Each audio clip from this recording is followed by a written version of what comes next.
พี่น้องมีคนมาบ่เขาเอิ้นใส่ตัวนกวักเลยลักษณะมีเสียงเอิ้นใส่นะ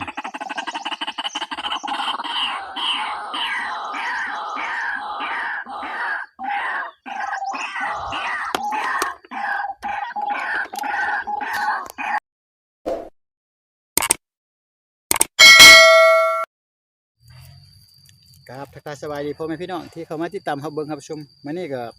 ตอนค่ำค่แรงเป็นจังซี่ล่ะพี่น้องอาจารย์ออกมาตัวนกคือเก่านี่ลำโพงแล้วก็มีอันน่ะนี่มีอันน่ะบ้องดักนกวักหรือว่านกอีลุ่มไก่ปลานกขวาประมาณนี้ล่ะนี่เอาอันนี้มาพี่น้องแล้วก็อันนี้นกวักอันนี้นะนกวักมื้อนั้นเบาจันได้เลยเบาจันจะเอามาเป็นเมลอันน่ะตัวรอนะตัวรอนี่เนาะจะเอามารอพี่น้องรอเบิ่งว่ามันจะมาบ่นะแต่นี่ก็ตอนแรงละพี่น้องเนาะแล้วก็สำคัญหลังจากแล้วอันนี้เลยบ่จันยังมีจะตัวอันน่ะสิงนกคมอีกได้พี่น้องนี่เอาสิงนกคมมาอีกอ่ะนี่มานี่เบิ่งนี่สิงนกคมก็เอามาพร้อมพี่น้องลองเบิ่งว่าจะมาสิงนกคมบ่หรือว่าจะมานี่บ่ก็บ่แต่ก็มาลองเบิ่งเนาะพี่น้องสิปักอยู่ทางหลังนี่เด้อขออนุญาตปักพี่น้อง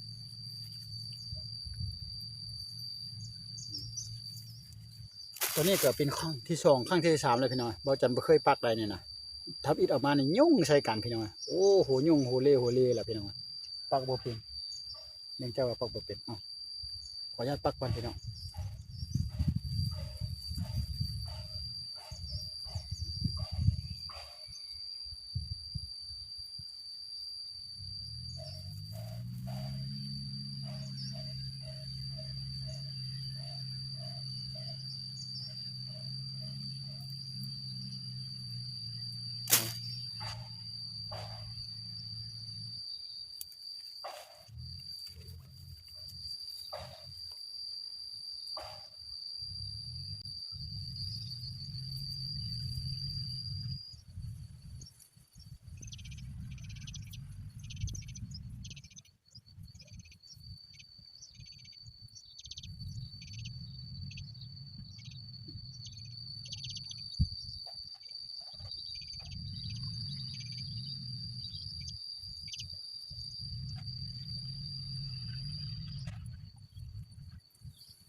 พี่น้อง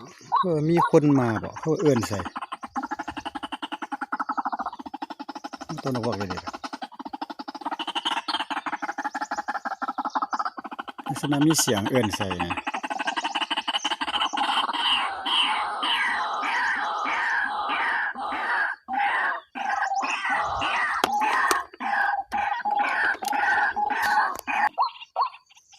เพื่อ